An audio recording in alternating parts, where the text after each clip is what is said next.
Hey, today we're going to look at the character Uchiha Obito in the Ninja World War. The overall moves are also a replica of Storm, but the mobile game has added a special mechanism, which is the well-known perfect intangibility. So today, let's still look at it in conjunction with Storm to see how the mobile game's Ruin Obito is designed. Let's first look at the design concept of Ultimate Storm. The Shippuden's Ruin Obito mainly uses Taijutsu, Kamui, and the Ten Tails to interpret this character. However, Kamui is not singled out as a skill, but is instead turned into a scene expression, with the most focus placed on the Ten Tails, allowing players to truly control the Ten Tails in battle through Obito. This design obviously cannot be included in the mobile game, so the developers rebalanced the proportions of Taijutsu, Kamui, and the Ten Tails. The proportion of Taijutsu remains unchanged on the character, but the Ten Tails part is significantly reduced, and the reduced portion is entirely allocated to the Kamui mechanism. The most ingenious part of the mobile game is the addition of the perfect intangibility mechanism. In the past, the mobile game referenced Storm, where phasing made you invincible when activated. The mobile game added a reward mechanism on this basis, where perfect phasing can trigger stronger skills and last longer. This encourages players to actively engage in close combat to trigger it, enhancing the character's offensive initiative. Fundamentally, Obito's playstyle is distinguished from other characters.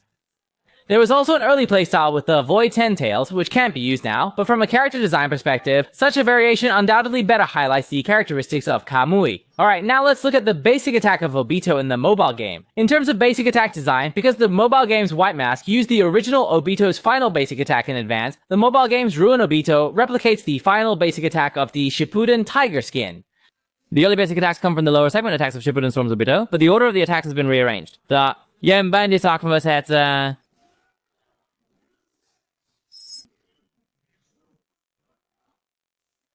This basic attack combo has more changes compared to the original version in the Storm series, because in the mobile game, this combo allows for movement and is not restricted to hitting the opponent with the next move. The quickness of the second attack allows for flexible maneuvering and pressure. The chain pull in the final attack also has a grab and phasing effect. Although normally you wouldn't use this attack, occasionally relying on this limited time kill skill can still achieve unexpected victories. I can only say that all of the basic attacks of Destruction Obito are strong points, especially the pressure from the second attack combined with the hit is particularly strong. While perfectly replicating the movements from Storm, it also gives the character even better mobility. Alright, now let's look at the first skill of the mobile game Obito, the Wood Style, Thousand Piercing Technique, and Fire Style Storm Dance. The expressions of these two moves are entirely from Storm. The effect of Thousand Piercing replicates the startup animation of Heavenly Piercing Meteor. In the mobile game, after a certain number of hits, the Golden Piercing can explode from within the enemy to grab them, whereas in the original version, it grabs immediately upon contact without giving the enemy any pause.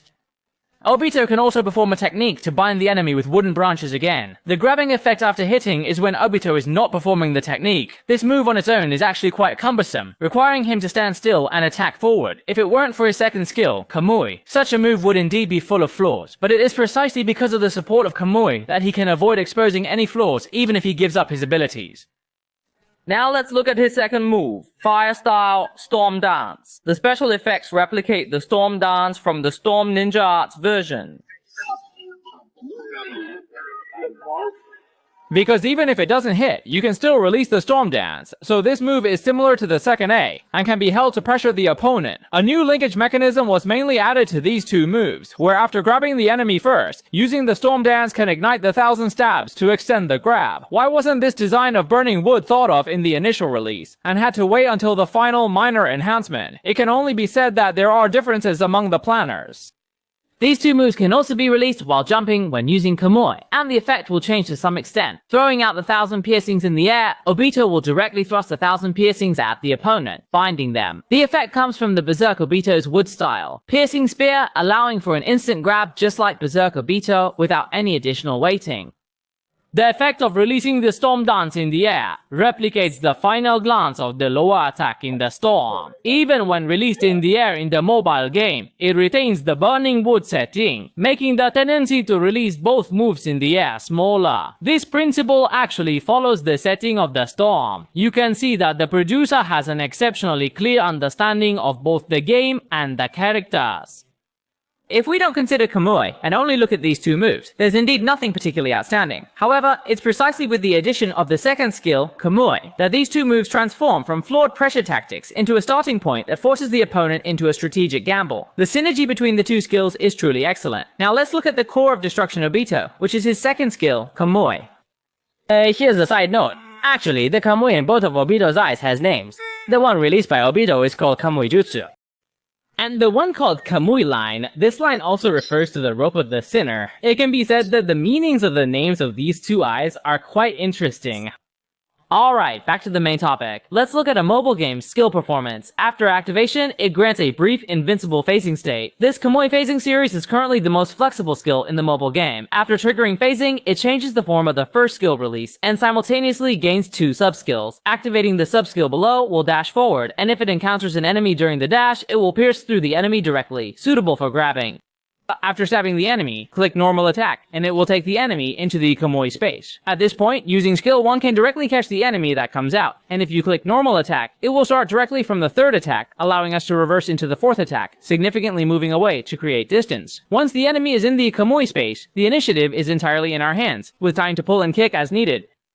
Long press the lower sub-skill and it will activate Yang Power, maintaining the phasing state and dashing forward, but without attack judgment. Clicking the upper sub-skill will make it jump and grab from above. This jump can cover a long distance, and the grab judgment is larger than it appears in the effect. After the jump grab hits an enemy, it will pin the enemy to the ground, and finish with a black rod, which is also a grab. Pressing normal attack can also pull the enemy into the Kamui space.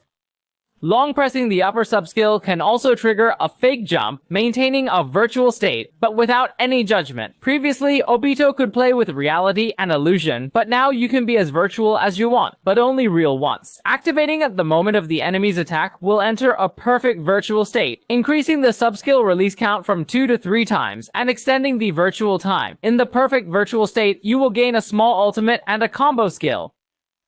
After achieving perfect phasing, when the sub-skill hits, you can click the ultimate to consume one path and unleash the Geromazo Palm. This move is a one-to-one recreation of the Storm's Throw technique, yeah?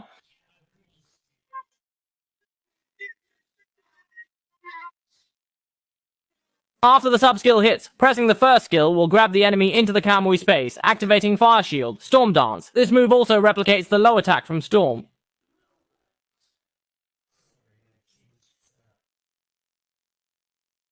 When it first came out, the damage from this little hand slap was extremely explosive. A critical hit could take away half a health bar. Later, its damage was toned down, but in actual combat, for dealing damage, the combo skill mainly uses the Fire Shield Storm Dance. You can see that the production of this skill rivals the entire character creation of some ninjas.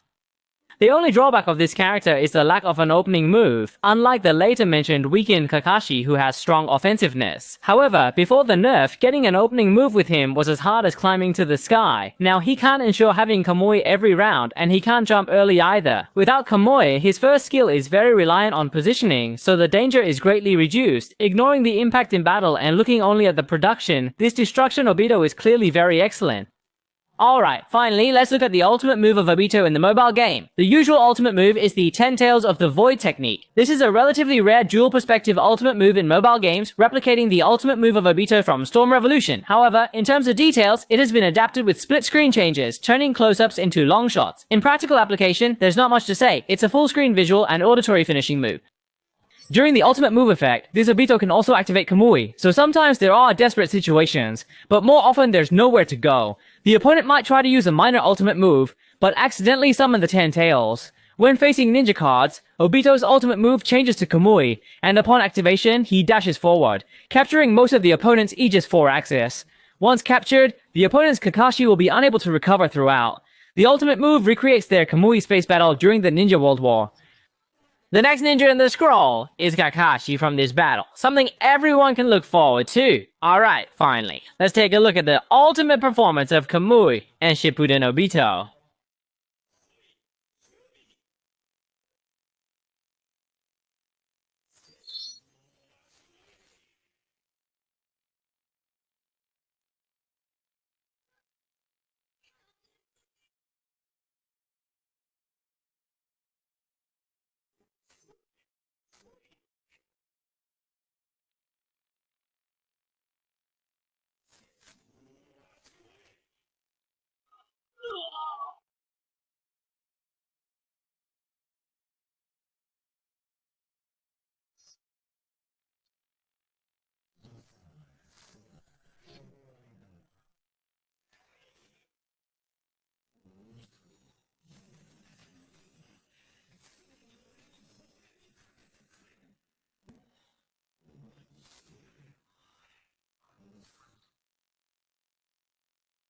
Alright, that concludes the entire comparison analysis of this episode's Destruction Obito. You can see that the development of Kamui in the mobile game is truly impressive. Including the previous single-point release Kamui, almost every Obito in the mobile game now has a different Kamui performance. Although many have been nerfed and are now part of the mobile game's main lineup, my assessment is that everything happens for a reason. Alright, if you also like this comparison series, don't forget to like, bookmark, and follow to show your support.